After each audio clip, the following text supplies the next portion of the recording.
So good evening and welcome to our Torah studies class for the Torah portion of Vayishlach, the day your soul is set afire. It's a Chassidic holiday that you've never heard of that will change your life. Now, it could be some people who have been attending some of the classes in the past may have heard of this holiday. So what is this Chassidic holiday that's taking place this week on Shabbos? The date is the 19th of Kislev. It's known as Yud Tes Kislev.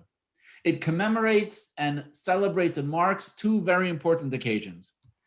The first one is the yahrzeit of the Maggid Mizrich. This is not actually a photograph of the Maggid Mizrich, as he passed away in the year 1772, but he was the successor to the Baal Shem Tov, who was the founder of the Chassidic movement.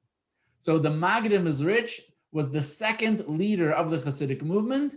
He passed away on this date, Yud Tes Kislev, the 19th day of the month of Kislev, in the year 1772. In addition to that, it celebrates the release from prison from Rabbi Shneir Zalman of Liadi, who is the first Rebbe of Chabad. He's also known as the Alter Rebbe, so he's the founder of the Chabad Lubavitch Chassidic movement. The day Yud Tes Kislev is considered like a holiday within the Chassidic community. It is often called the Rosh Hashanah of the Chassidic movement, the Rosh Hashanah of Chassidic philosophy. On the day of Yud Tes Kislev, it is customary to actually wear your Shabbos clothing, to sit down and eat a meal like as if it is Yantif, to sing the songs, to sing Chassidic songs, to gather with your family. We really treat the day like it's a holiday, like it's Rosh Hashanah. In today's class, we're going to talk about the significance of this day. We're going to talk about what happened surrounding the imprisonment of the Alter Rebbe, how he was released and why it's such a big deal. We're going to talk about what is the meaning of the Chassidic movement, what are the goals of the Chassidic movement, and of course, we're all going to connect it to the weekly Torah portion. Before we get to the Torah portion, a little background with a very brief biography on who was the Maggid Mizrich and who was the Alter Rebbe.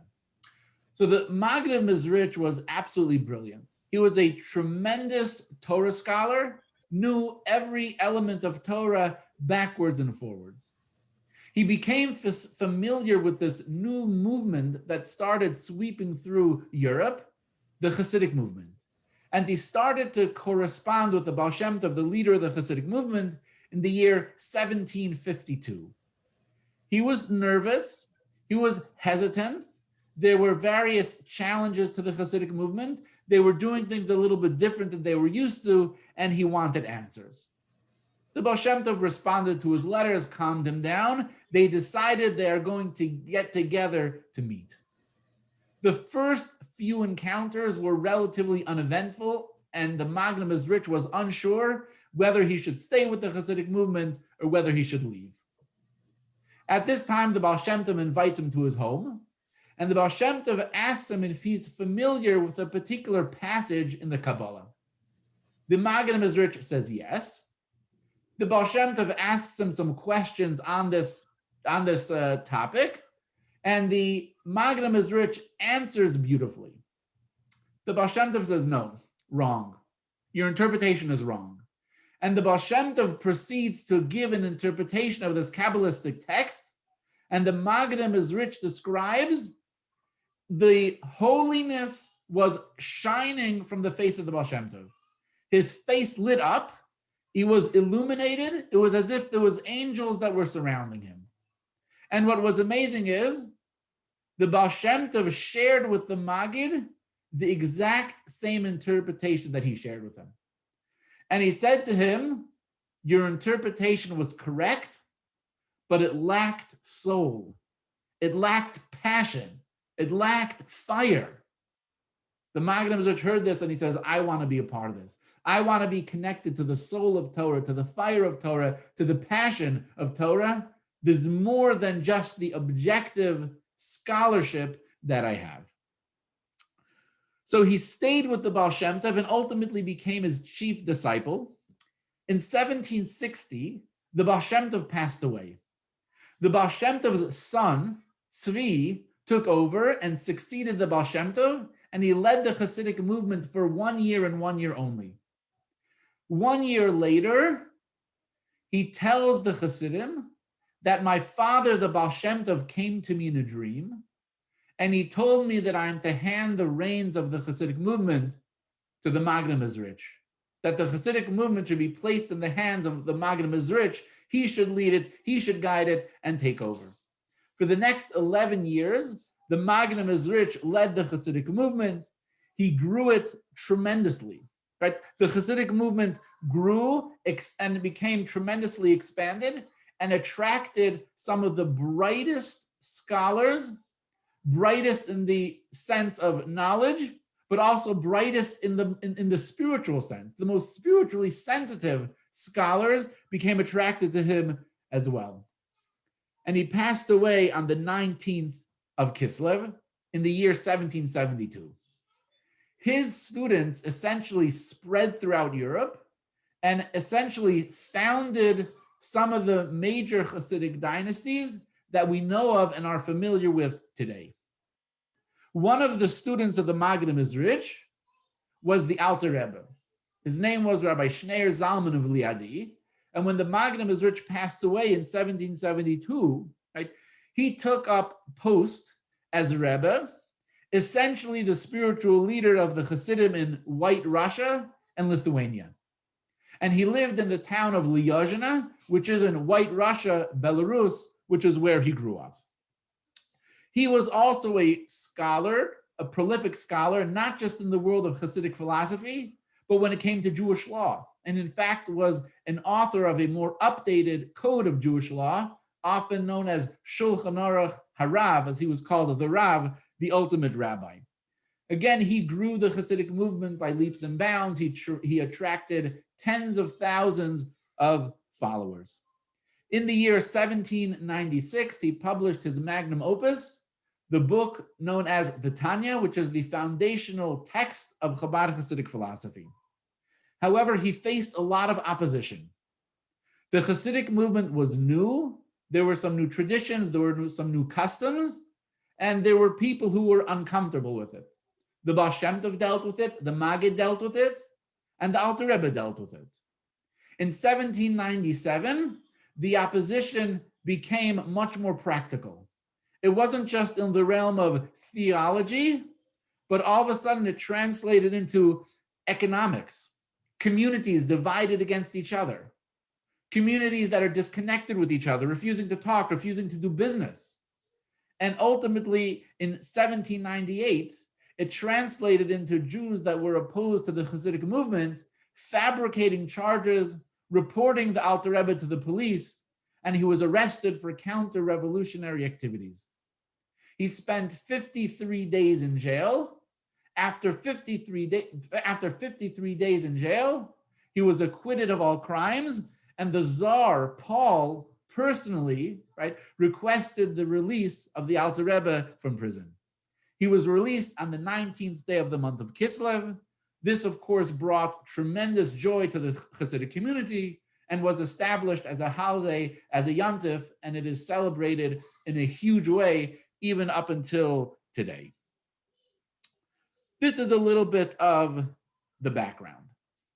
Now we're going to go to a teaching of the Magen Mizrich based on this week's Torah portion. And this is going to directly connect to why it was that the Alter Rebbe was arrested, the significance of his release, how it relates to what Chassidus is all about, and again, back to the explanation of the weekly Torah portion with a practical takeaway for our life today. So let's go to the weekly Torah portion. Yaakov has been Haran outside the land of Israel. He was working for his uncle who became his father-in-law, Lavan. He became very wealthy. He built a large family. It was time for him to return to the land of Israel, but that meant he had to confront his nemesis, his brother Esav, who sought to kill him, which was the reason that he had to flee in the first place. He realizes that diplomacy is probably the best option to avoid a physical and violent confrontation. So he sends messengers, representatives, to intercede with Esav. The messengers come back and they say it's a bad situation. Bad situation. Esav has 400 men with him, and he's out for blood. We turn to text number 1. If you have a book, it is on page 121. If not, we have the text right here on the screen. This is from the book of Bereshis, the Torah portion Vayishlach, chapters 32, verses 4 through 7. The Torah says, Yaakov sent angels ahead of him to his brother Esav, to the land of Seir, the field of Edom. And he commanded them, saying, so shall you say to my master, to Esav, thus said your servant Yaakov, I have sojourned with Lavan, and I have tarried until now. And I have acquired oxen and donkeys, flocks, manservants and maidservants, and I have sent to tell this to my master, to find favor in your eyes. The angels returned to Yaakov, saying, we have come to your brother Esav, and he is also coming toward you, and 400 men are with him. Now, the story itself here is fascinating, but we're not going to be focusing on the story. We're focusing on the first words. Like, the first words were, Yaakov sent angels ahead of him. Now, what does this mean? Yaakov sent angels ahead of him. The Hebrew word that's used is the word malachim. The word malachim certainly mean angels. On Friday night, right, we sing Shalom Aleichem. Shalom Aleichem is to Malachei Hasharis, right? The song is welcoming the angels. So we know that the word angels, malach, right, the word malachim certainly means angels. However, angels is not the only translation of the word malachim. The word malachim also means messengers. So what the Torah is telling us is, Yaakov sent messengers to Esav to engage in diplomacy. Unfortunately, it didn't work out. Why do we translate it as angels? Why angels? So for this, we go to text number 2. This is Rashi. Again, Rashi is the most important biblical commentator. He tries to tell us the straightforward meaning of the text itself, and he interprets the text not human beings, not human messengers. He writes, Yaakov sent malachim. The word malachim in this context is to be taken literally, angels. This is the first sentence of this week's Torah portion. And this is Rashi's comment on the Torah portion. Yaakov literally sent angels to engage in the diplomacy with Esav. On the last Shabbos that the Maggid Mezritch was alive here on this earth, he shared a teaching based on this Rashi. And he understood there's an idea that the commentary of Rashi is given kind of a nickname, a tagline. It's called the wine of Torah. Now, it's kind of strange that it's called the wine of Torah, because Rashi's stated goal is, I'm coming here to teach you the simple, straightforward meaning of the text. That's what I'm here for. Not for a mystical, allegorical, homiletical interpretation. The straightforward meaning of the text. Yet Rashi is known as the wine of the Torah. Why? Because there's something precious and deep and pure and holy about Rashi's commentary. It may seem simple and straightforward on the surface, but when you dig a little deeper, there's a wine, right? It's intoxicating, right? There's so much more to it. And we're going to see that with the depth that there is in this commentary here and the way that the Maggid Mezritch explains it. So text number 3, this is from Rabbi Dov Ber of Mezritch, right? The Maggid Mezritch, perhaps the last teaching in his life, certainly on the last Shabbos of his life. On the Shabbos of Parshas Vayishlach 1772 was the Maggid Mezritch's last Shabbos in this world. Lying in bed before all the members of the Holy Society, he said, Rashi states that the Malachim Yaakov sent were Malachim Mamish. This means Yaakov sent the mamish, the bodies of the angels to Esav, but the spirituality of the angels remained with Yaakov. So the Maggid Mizrich does a play on words. The Hebrew malachim mamish means literally angels. But the Maggid Mizrich tells us that the word mamish has another meaning as well. The word mamish means a body, right? That's what the word mamish means. So what does the Maggid Mizrich say? What is Rashi coming to tell us from the perspective of the wine of the Torah?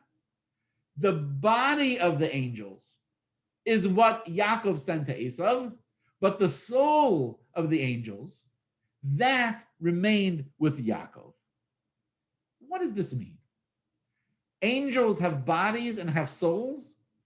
You're capable of separating them. The body can go here, the soul can go here. What are we talking about? What does this mean? So the first step is to appreciate that we're not talking about human beings. We're not talking about physical substances. We're talking about ideas. What does the idea of a body and a soul mean when we refer to angels? The body represents how the angel looks, how the angel acts. What does the soul represent?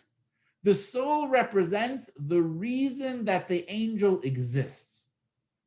The soul represents the purpose for which the angel exists. That is the body and the soul in the context of Yaakov sending the messengers. One way of understanding what this means is that one way of understanding kind of the body and soul dynamic, Yaakov sent just the body, not the soul. What does that mean? A person can very easily work with their body and not with their soul. That means you can operate in a way that is robotic, right? It's lacking passion. It's lacking enthusiasm, right? That is one way of understanding kind of this body and soul dynamic. The body represents the action, right? The soul represents the energy, the passion, and the enthusiasm. Now let's apply this idea to the actual scenario of Yaakov sending the angels to Esav. Why did he send them? What was the purpose that he sent them? So number one, we understand that when we read the story, we're not just talking about a feud between two brothers, Yaakov and Esav, and diplomacy. We're talking about something that's much deeper. This was, in fact, a spiritual showdown that has cosmic significance. Yaakov is sending angels, right? Yaakov is literally sending angels.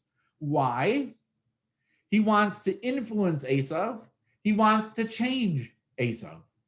Yaakov's goal in sending angels and not people was to neutralize Esav by transforming him to spirituality.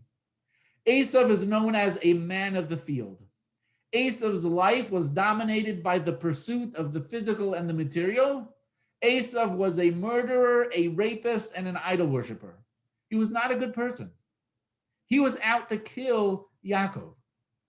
Yaakov did not just want to make a peace and a truce with Esav.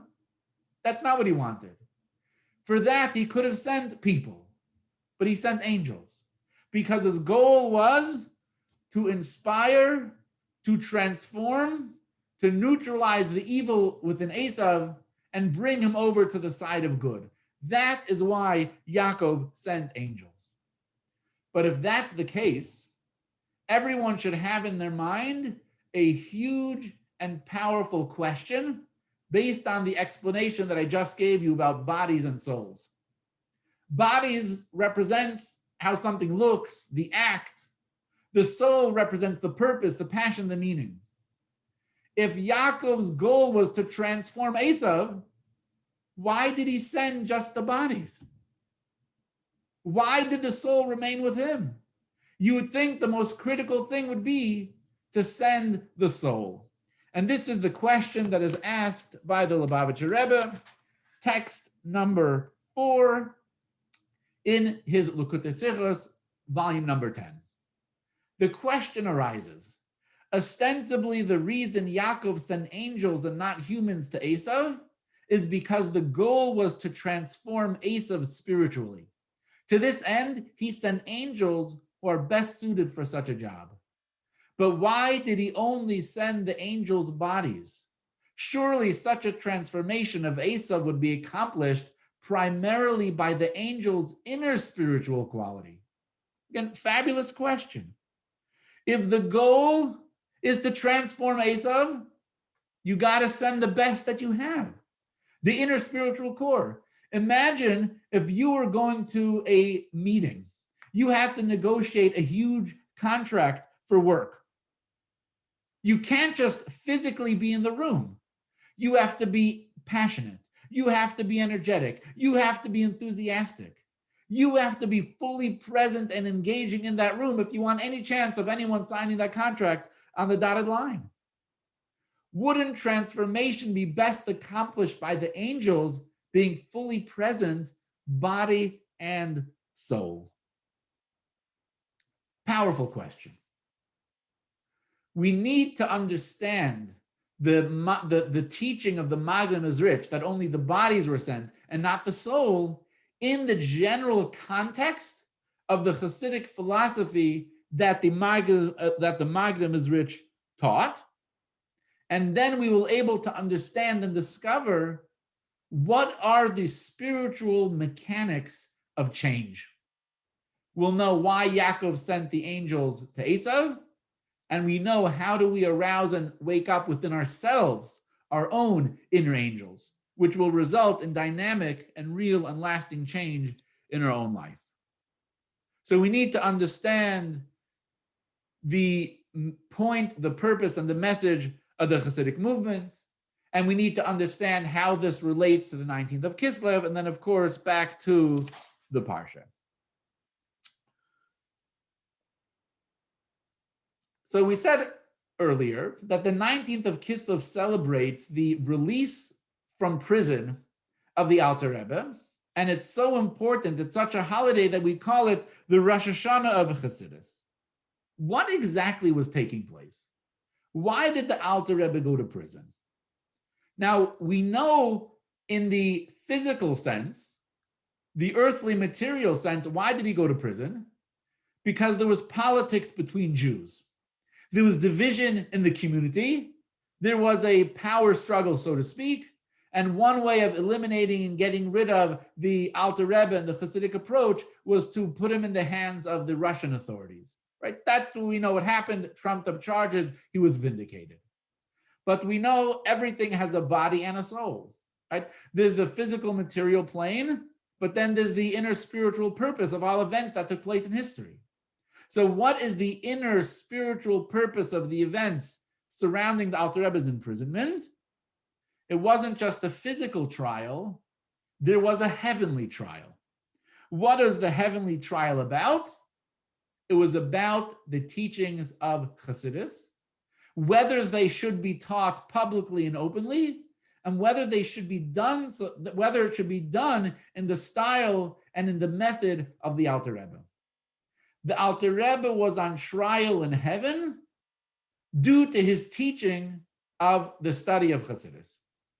The Alter Rebbe writes that when he was in prison, the Baal Shem Tov and the Magen Mizrich paid him a visit.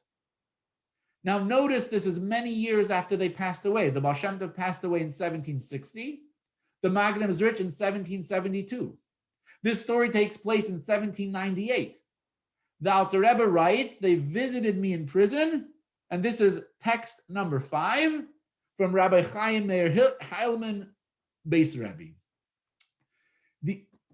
The Alter Rebbe asked them, why do I deserve this? And what do they want from me? The Baal Shem Tov and the Maggid answered, the heavenly accusation against your publicly disseminating the teachings of Chassidus has been renewed. The Alter Rebbe asked, if I make it out of here, should I stop teaching Chassidus? They responded, no. Because you have started, do not stop. To the contrary, when you go out of here, you shall increase. So the Alter Rebbe himself testifies that it was a spiritual trial, it was a heavenly trial, and the Baal Shem Tov and the Magen Mezrish informed him that ultimately he won. But this leads us to many questions. Question number one, what was wrong with the Alter Rebbe's teaching of Chassidus? Chassidus is fabulous and wonderful stuff. What could be the problem? What could be the issue of teaching it? So much so that there's going to be a heavenly tribunal and the Alter Rebbe is arrested and he's in jail. What's going on? Right? Question number two, what is this stuff, right? What is Chassidus that it could be opposed or that it could be victorious? And what does it mean that he won, he was victorious, and when he is released, he should increase it? And finally, of course, we need to understand what is the goal of Chassidus? Why was it so controversial?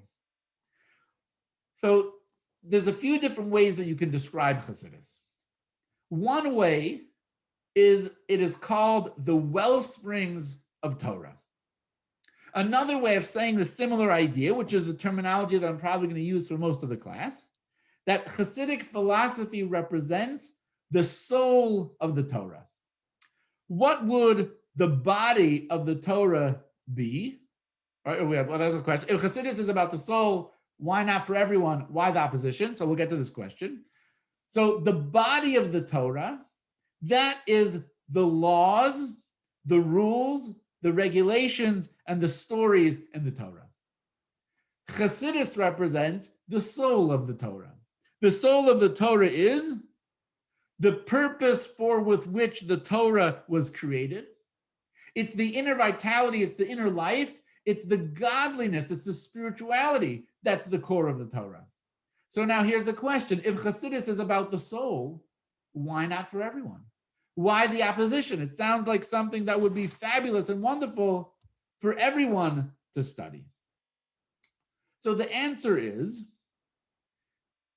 up until this point in Jewish history, the focus of Jewish life was the body of the Torah. That was the focus, that was at the center, that was at the heart and core of Jewish life. Study of the biblical texts, study of the Talmud, right? Study of the Medrash, study of the Code of Jewish Law, right? That was the primary focus of Jewish life, not the soul of the Torah. Now, the soul of the Torah was around thousands of years before the Chassidic movement. There were various Kabbalistic texts. There's a book called Sefer Yetzirah. There's a book called the Zohar, which goes all the way back to the era of the Talmud. We have the teachings of the Arizal. So Kabbalistic spiritual elements of the Torah, the soul of the Torah, was around and was known. However, it was not taught to the public. The soul of the Torah, the Kabbalah, remained in the domain of the few, the scholarly, the elite. We can see this in the words of the Rambam, right? Maimonides, who passed away in 1204. So we're talking a person who lived, 600 or really 500-600 years before the founding of the Chassidic movement. He writes, the sages of the early generations commanded that these matters should only be explained to one person at a time. These concepts are extremely deep, and not every person has the knowledge necessary to appreciate them. Our sages have taught that you should not discuss them in public. Concerning them, the verse states, they shall be for you and not for others with you. Similarly, the verse states, honey and milk will be under your tongue. The sages of the early generations interpreted this as a metaphor. Subjects that are like honey and milk should be kept under your tongue. In other words, the study of the soul of the Torah can be dangerous. Why? Without the proper context of the soul of the Torah, within the framework of the body of the Torah, it is very easy for the soul of the Torah to be misunderstood, to be misapplied, to be twisted and abused. And unfortunately, history is replete with multiple examples of people who have dipped their toes into the waters of Kabbalah and the result was not Jewish. The result was not productive. It was oftentimes heretical and turned Torah on its head. The ideas within the soul of Torah are complex, they're vague, and it was only for the scholarly and the elite to delve into. It was not for the common man, it was not for the opposition. It was not for the regular person. So when the Chassidic movement began and started teaching Chassidic philosophy to the masses, and especially the approach of the Alter Rebbe, the typical traditional Jew got uncomfortable. There was tension. What's happening? All of a sudden, things that were relegated to only the scholarly and the elite, people are on the street, are walking around with this information. The result can be negative and destructive as it was in the past. So the question is, why did the Baal Shem Tov start teaching these ideas to the masses? Why did the Magen Mizrich teach it to the masses? Why did the Alter Rebbe start teaching it to the masses? What right, what justification could there be for this change? And before I continue, I want to just clarify that when the Chassidic movement began teaching Chassidus, it was within the context of the body of the Torah. It was within the context of traditional Judaism. It was in the context of a teacher-student relationship. That would prevent the abuse that happened in previous generations of Kabbalah. So it wasn't done half-heartedly, it wasn't done carelessly, it was done very specifically in a context that would be able to prevent abuse of Kabbalah. Right? So let's go to the justification. What was the rationalization? What's the justification that all of a sudden the soul of Torah can be taught publicly to everyone and for everyone? So there are two answers to the question. Answer number one, it was absolutely necessary. It was so unbelievably necessary because what had worked in the past to keep Judaism alive for 2,000 years of exile simply was not working before. It certainly was not working anymore. In previous generations, Jews were more spiritually sensitive. There was a charge that the Jew experienced by studying the biblical texts, right? The Medrash, the Talmud, the Mishnah, the Medrash. Those Jews were on fire. Those Jews were alive. They were passionate. They were excited. But after 2,000 years of exile, the Jews were quite simply broken down. They were disconnected from the spirituality that is really the essence of the Torah. It resulted in them being spiritually disconnected from the Torah and also disconnected from their brothers and sisters. There was a disharmony, there was a disunity in the Jewish community. The Jewish community was very much divided. There was the elite and the scholarly who socialized amongst themselves, and then there was the poor, the illiterate, the average person that was very simply in a different plane, in a different community, and very much disconnected. Therefore, the Baal Shem Tov said it is critical, it is important, it is time that we inject into the general Jewish community the inner dimension of Torah, the soul of Torah. Jews need to know why we're doing these mitzvahs. They need to understand the purpose for creation. They need to understand the godliness and the spirituality that's within Torah and mitzvahs. It's not just rules. It's not just regulations. It's not just laws, right? There's life, there's energy, there's purpose, there's holiness. We have the ability to transform this world and make it a holy place. We could be in an intimate, close, personal relationship with God. We are critically important. Everything we do matters. God loves us and God needs us, right? This injected the needed and the necessary passion into the life of the Jewish people. Perhaps a way that you could look at this, there were in previous generations, and I'm talking just from a secular perspective, in previous generations, it was understood the value of work. A person who grew up in 1672, even in 1872, and probably even 1920, understood if they're going to make it in life, they're going to have to go out into the world and they're going to have to work. And people were working from sometimes from 10 years old, from 15 years old, and very often it was backbreaking labor. You had to be made of tough stuff or it didn't work. And people were sufficiently motivated to actually go out and do it. But look at the generation that we live in today. The generation that we live in today. How many people, how many young adults still live at home with their parents? How many young people today need self-esteem? They need TLC. They need safe spaces. They need positive encouragement, right? We're living in a different world, in a different time. The value, the understanding, the requirement, the sense of responsibility to go out into the world and to even do backbreaking labor, it's not there, right? We're living in a different world today. People need more. The Chassidic movement is Jewish spiritual TLC, right? Something that the Jewish people desperately needed.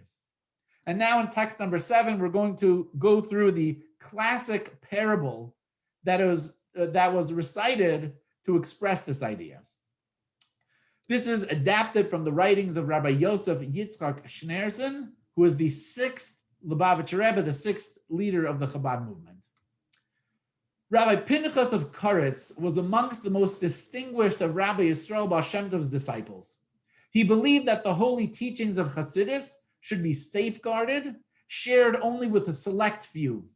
He was particularly opposed to those who transcribed the teachings of his colleague, Rabbi Dov Ber, and who actively distributed copies to the wider Jewish movement, to the wider Jewish community. Again, he felt it's too holy.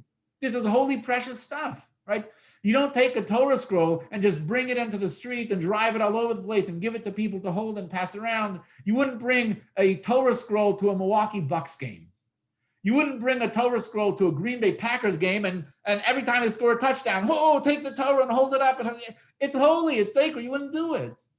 So the same things that the teachings of Chassidus, the soul of the Torah, you're just going to share it with every person? People who don't know anything about Judaism, people who are not necessarily observant, the people who don't know Jewish law, Talmud, and you're just going to give it to them? He felt that it's crazy. Once, while Rabbi Pinchas was in Mizrich, he found one such transcription languishing in a mound of garbage. The sight of this caused him great pain. Right? We just had the Torah that fell in the shul. Right? You see the Torah on the floor, you scream, you cry, we have a fast day. So he didn't see a Torah scroll, but he saw Chassidic teachings representing the soul of Torah holy on the floor in the garbage. He freaked out. Rabbi Shneir Zalman of Liadi was also in Mizrich. This is the Alter Rebbe at the time, and knew of Rabbi Pinchas's objection to publishing these teachings indiscriminately. Wishing to appease Rabbi Pinchas, Rabbi Shneir Zalman offered a parable. There was once a prince who fell gravely ill. The doctors were unable to find a cure for his illness. One day, a man arrived at the palace and prescribed a remedy. He described a certain precious stone with which, if one would grind it to the finest of powers, mix it with superb wine, and give it to the prince to drink, he would be cured. The only such gem in the kingdom served as the centerpiece of the king's crown. The royal ministers were afraid to remove it and damage the kingdom's most precious possession and the ultimate symbol of the king's sovereignty. But the king was overjoyed. He ordered that the gem be extracted and ground immediately and the potion prepared. Grind, pour, and squander the entire gemstone, said the king. Who knows? Perhaps a single drop will enter my son's mouth and he will be healed. So I think the parable is quite clear. The Jewish people represent the king. We were ill, we're languishing, we were dying, we were spiritually insensitive. The future of the Jewish people is at stake. What is the only cure? The most precious gem in the king's crown. What is the only cure? The soul of the Torah. the most godly, the most holy dimension. Will the stone be ground up? Will some of it slide down the prince's face? Will some of it fall on the floor? Yes, absolutely. Are there going to be Chassidic teachings that will end up on the floor in the garbage? Will there be Chassidic teachings that end up in the hands of the unscholarly? Absolutely. But it's worth it. You know why? Because it will save the life of the prince.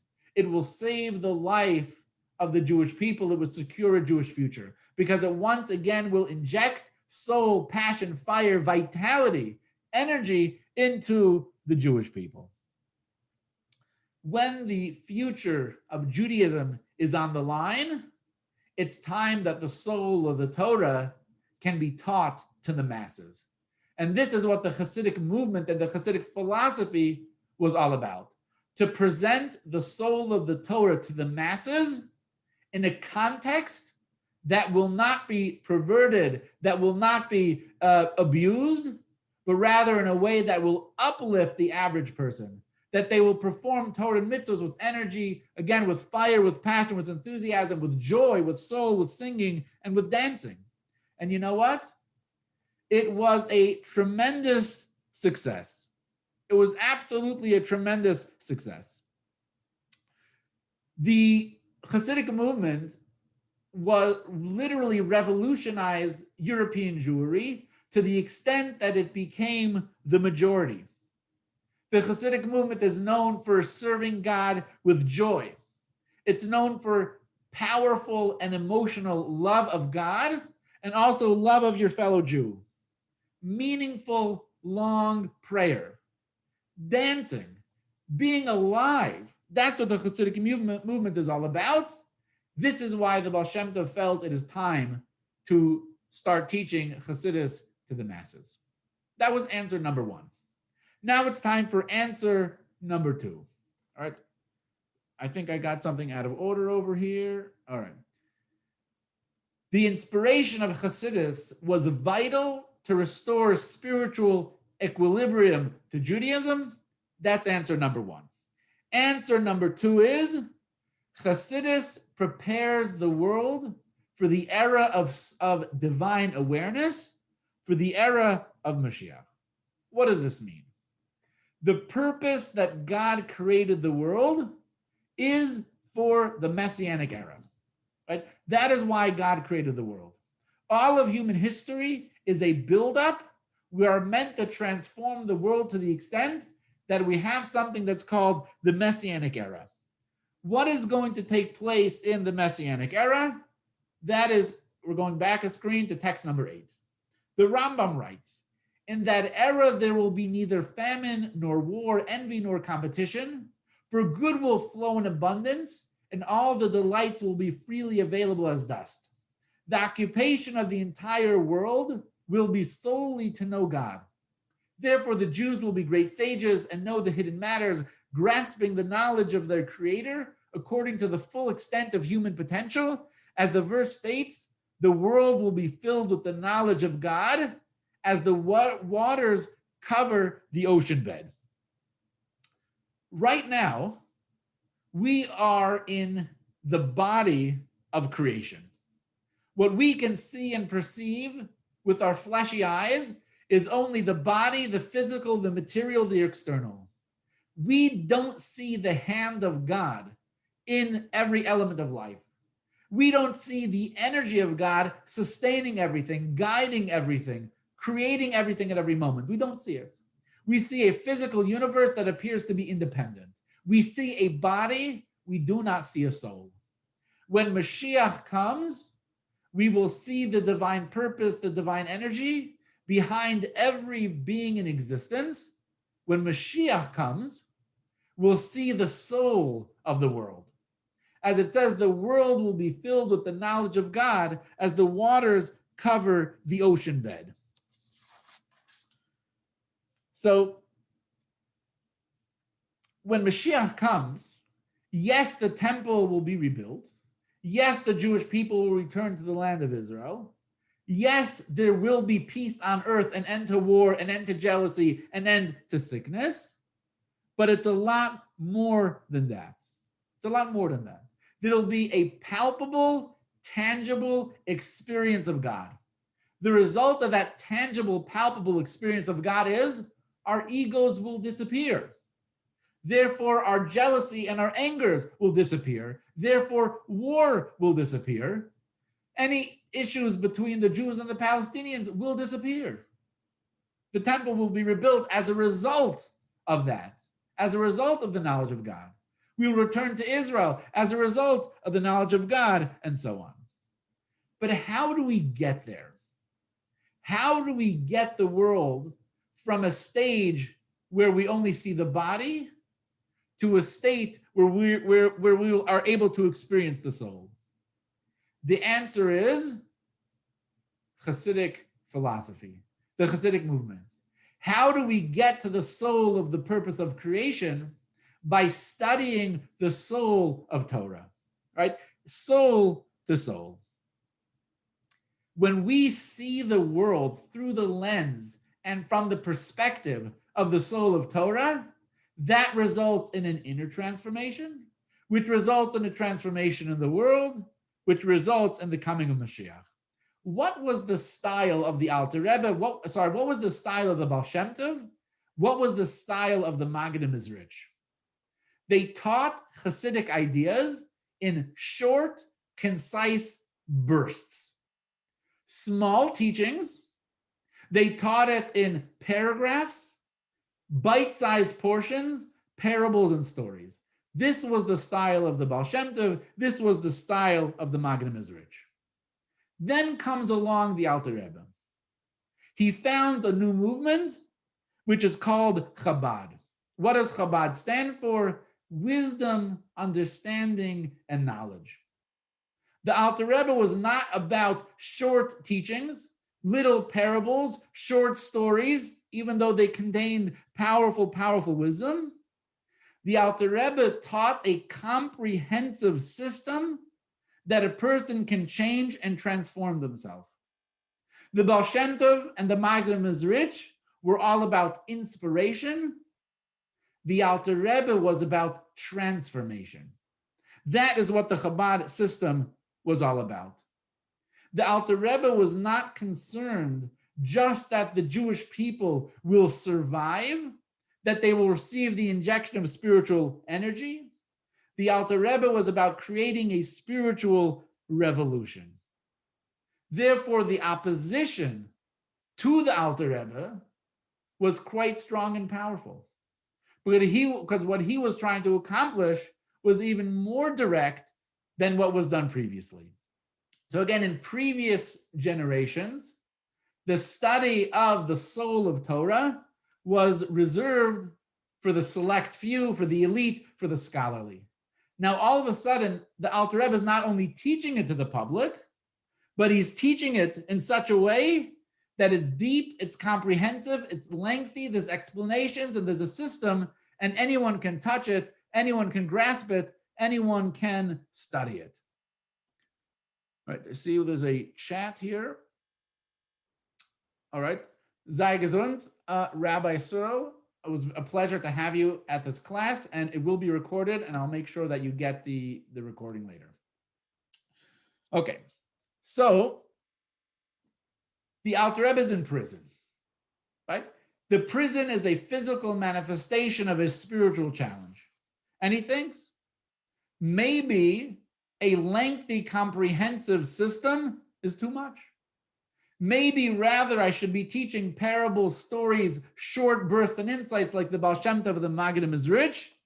The Baal Shem Tov and the Maggid tell him no. In fact, that's not the case. Do what you're doing, continue what you're doing, and increase what you're doing. We have text number 9. When the Alter Rebbe began to teach Chassidus, not just as singular thoughts, like the one drop necessary to save the prince, but expansively in the teachings of Chabad, the heavenly accusation was renewed. After all, teaching Chassidus so broadly is not seemingly necessary to save the prince's life. This is why the Alter Rebbe wasn't sure if he ought to continue his approach to teaching Chassidus. but his teachers told him that with the sacrifices he'd made and his imprisonment, he had managed to change things above. He secured permission to continue, and to the contrary, when you go out of here, you shall increase. The reason for this expansion was for the purpose of guiding the Jewish people and preparing their hearts for the revelation of the Torah's hidden reasons and concealed depths that will take place when Mashiach comes, when the world will be filled with the knowledge of God as the waters cover the ocean bed. So the Alter Rebbe is charged with the new mission. It's not only about injecting passion and energy into Jewish life, it's more than that. It's preparing the world for Mashiach. How? Through engaging deeply with the soul of the Torah, we could pave the way for the world to experience its soul with the coming of Mashiach. It was now about developing a God consciousness amongst the Jewish people as a preparatory step for the coming of Mashiach. So now we can understand why the 19th of Kislev, when the Alter Rebbe was freed from prison, is such an important day and such a big day. It's a holiday, and it's considered to be the Rosh Hashanah of Chassidus. Because the 19th of Kislev represents not just inspiration, but transformation of the type and of the style that will lead to the coming of Mashiach. And just as Rosh Hashanah is a day of personal reflection and introspection, it's very much a judgment day on the past and on the future, so too the Rosh Hashanah of Chassidus is also meant to be a day of personal reflection and introspection. The Alter Rebbe's imprisonment was due to the conflict about his methods. Once exonerated above, he was freed on earth below. All right, I think this is also a little bit out of order. Hold on a second. So on Rosh Hashanah of Chassidus, on the 19th of Kislev, we're meant to study, we're meant to internalize, we're meant to meditate on what it is the goals and that Chassidus is meant to accomplish. What is it meant to accomplish? That we have to recognize that the body and the soul, the physical and the spiritual, are not in conflict, and they are not in competition. The study of Chabad Chassidus is a comprehensive system that will allow the body to get on board with the mission and the purpose of the soul. It allows the body and the soul to work in perfect harmony. And this is the story of Yaakov sending angels to Esav. The purpose is to show Esav and to demonstrate that there is a soul and that he has a soul. Esav has unbelievable spiritual potential. If you recognize your soul, if you identify with your soul, you can completely transform your entire life. So Yaakov sent angels to Esav to demonstrate to him there is more to life than your body. There's more to life than your physical and material needs. You are a soul, you have a soul. Look at the potential of your life. Text number 10, the soul descends into the world for the purpose of sublimating the body and one's sphere of influence, transforming them into channels of godliness. This is similar to the angels Yaakov sent to sublimate Esav, and just as Yaakov required angels for his mission, so it is with our mission of sublimating the body and the world. One must summon up their inner angels, the spirituality within. This is the required method to effectively sublimate the world. So we too need to summon our inner angels. We need to recognize that the core and the essence of our identity is our soul, and bring our body, our Esav, in line with the message of the soul. How do we do it? There are two ways. There are two methods that a person can attempt to bring their body on board with the soul. Method number one is called coercion. The soul forces the body to obey. The soul tells the body there are rules and regulations in this world. There's rules and regulations in the Torah. You're going to go to shul and you're going to pray and you're going to stand up when it says to stand up and you're going to sit down when it's time to sit down. And you're going to put on tefillin and wear a talis.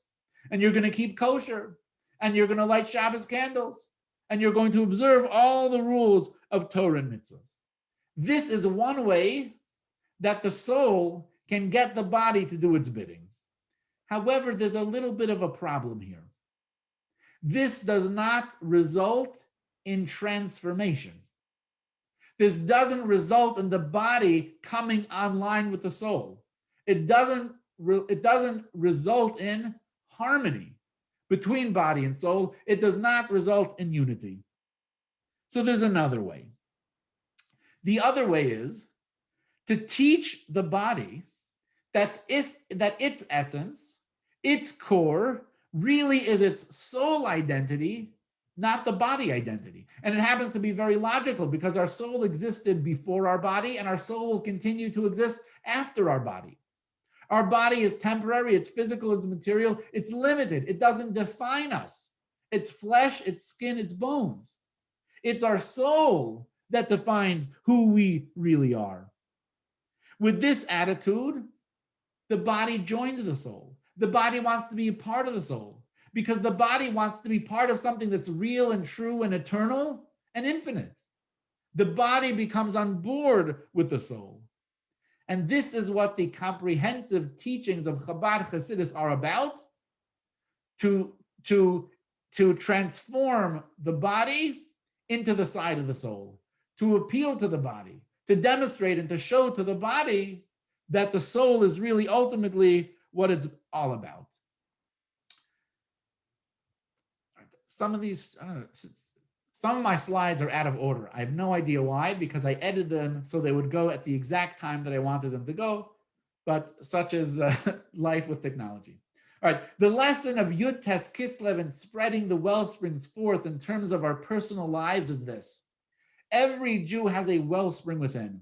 It is the soul, carved from the divine throne. It is pure. Now, revealing this wellspring in one's personal life must be in such a way that the wellspring gushes forth without limit, leaving the body with no sense of self, but rather it's entirely overtaken by the soul. Right? What does this mean?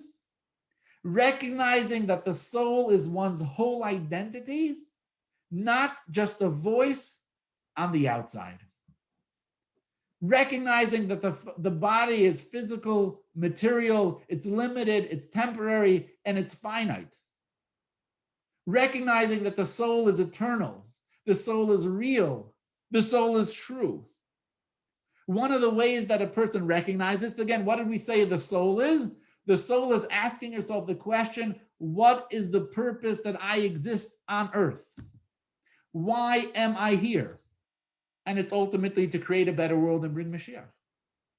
If what I'm doing and how I'm acting and how I'm behaving is not in line with my mission, then you know what?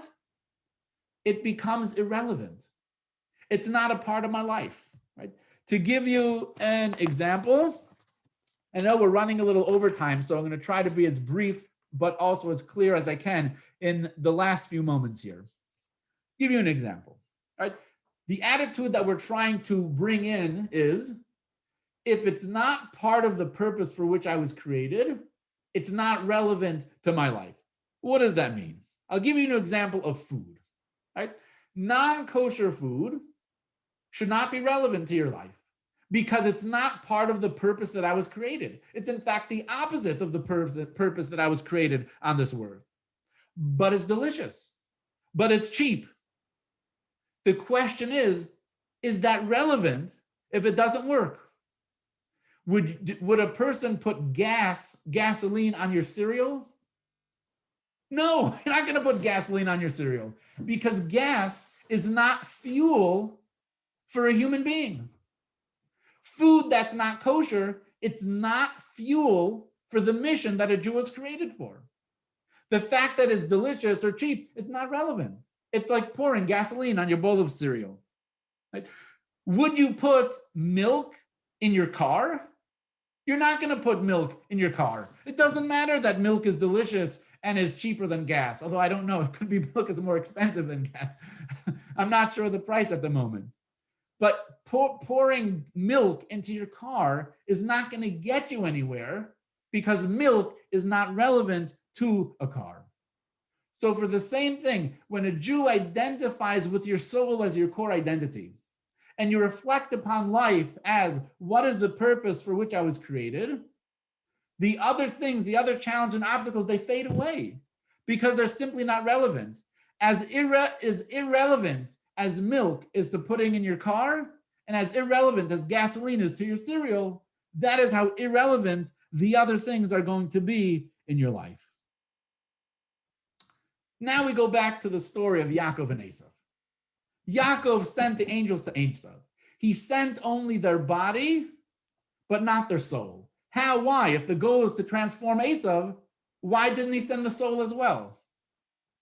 The answer is, when we refer to the soul, we're not talking about the location of the soul.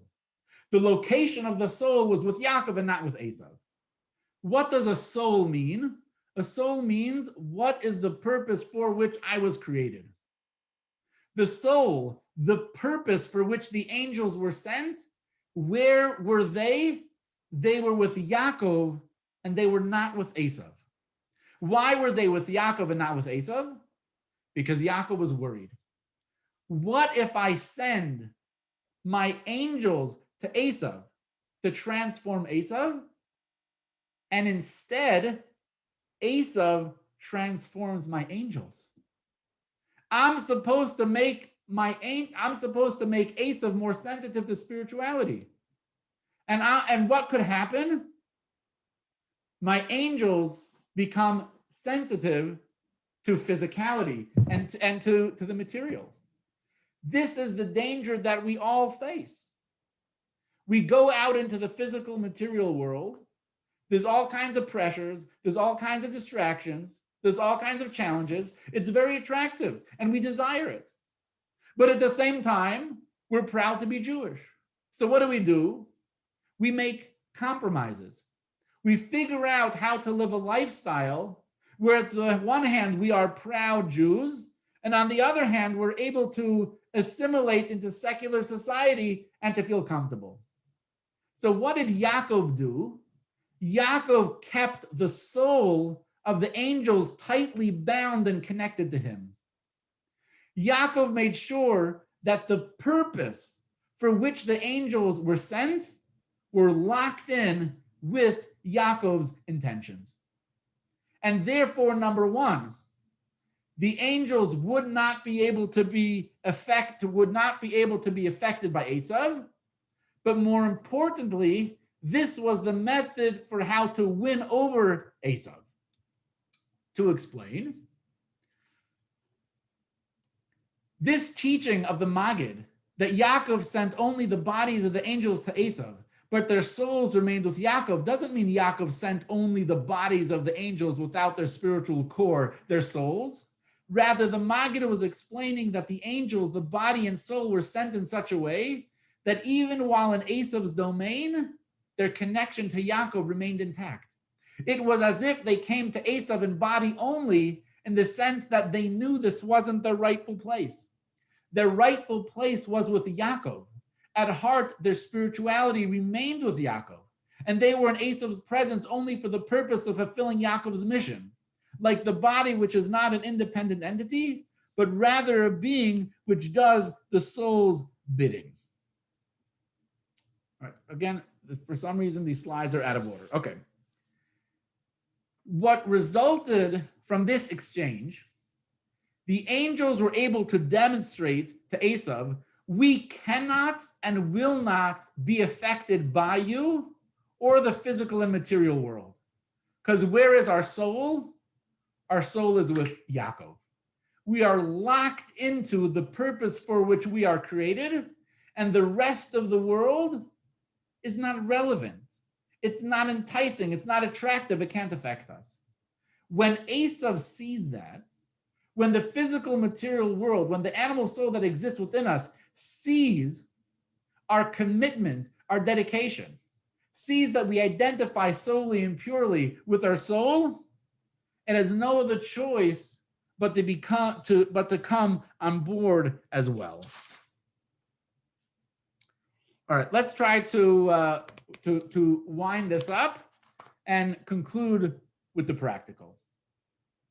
We wake up in the morning, you have a cup of coffee, you eat breakfast, maybe you exercise, you go to work, you deal with bosses, you deal with clients, you deal with employees, you have lunch, people have discussions of politics, sports, entertainment, right? Avocado toast, smoothies, frappuccinos, right? All the things that consist of life as we know it, right? These elements are not the sole elements of life, right? So much of our life is dominated by the elements of the body. How do we inject within them meaning, purpose, and spirituality? That's where Torah comes along, right? The mitzvahs that we do in life on a daily and a regular basis, they inject spirituality into our life. Davening, praying, Shabbos, kosher, studying Torah, going to the mikvah, right? These are critical aspects of our life, right? These are things which transform everyday life into holiness, into spirituality, into godliness, right? These are not rules and regulations or so on. These are the very energy and substance. This is the fuel of life itself. It's the purpose of life itself. When we are connected to our purpose at the core, there's no compromise, and then there's spiritual transformation in our life. Otherwise, there's tension. What do we mean by that? A person might feel tension. How could I wear my yarmulke at work when I'm the only one wearing a yarmulke? If a person is connected and living with the soul of Torah and the purpose for which they're created, there simply is no other way to be. There's no other way to behave. Going to work without my yarmulke will be like going to work without my head. It's me. It's not someone else. It's me. It wouldn't be possible. Telling your boss that I have to leave early on Friday afternoon because Shabbos is starting and I have to light Shabbos candles at the same time, there's no tension because there simply is no other way to be. There's no other way to live. There's no other way to behave because my soul, my core identity is, again, the purpose for which I was created. Now, I want to give an example of such a person, but this is not an endorsement on any level of politics or holding anyone up to be a hero. Perhaps one of the most visible Orthodox Jews that exist in the world today is a young man named Ben Shapiro, right? He's a very famous conservative political commentator. He wears a yarmulke, always and everywhere. He was asked in an interview if he was ever tempted not to wear his yarmulke in public, right?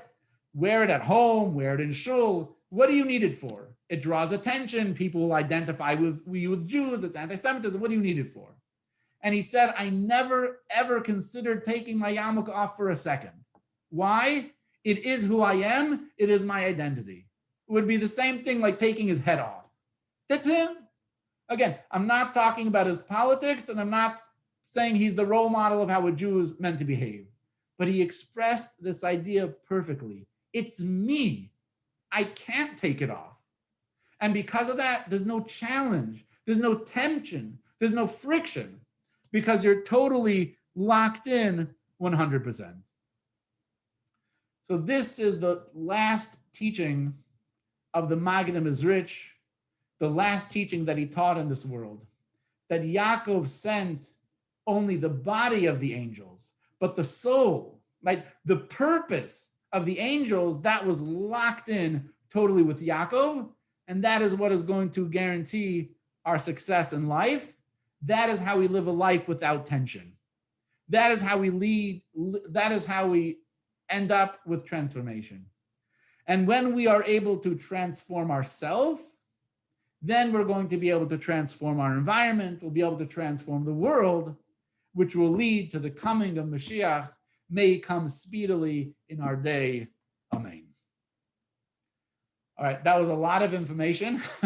There's a few texts that I did not have the chance or the opportunity to read, but if you want a real demonstration of what it means to learn Chassidus, those of you who are attending my Wednesday night JLI class, right? So tomorrow night at 7:30, we're going to be continuing our exploration of the Torah with the Chassidic interpretation. You'll get a real feel and a sense of what it means to bring out the soul of the Torah, just as we did with the story of Yaakov and the angels. All right, any questions, comments? I see Mitchell, you unmuted yourself. Just to be able to say hello. Oh, just to say hello. Okay. All right. So I'm sorry for keeping you so long, but there really is so much to say on this topic. And I would just encourage you to start learning Chassidus, studying Chassidus, joining this class and other classes, and you will see that it will energize you. It will give you passion, excitement, enthusiasm, energy.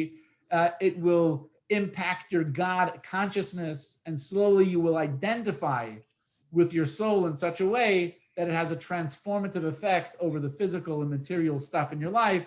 And you'll see that certain things that were so important to you before, all of a sudden it becomes irrelevant in the face of the power of your soul. So have a fabulous night, a great evening, and I look forward to seeing you next time. All right, I just stopped.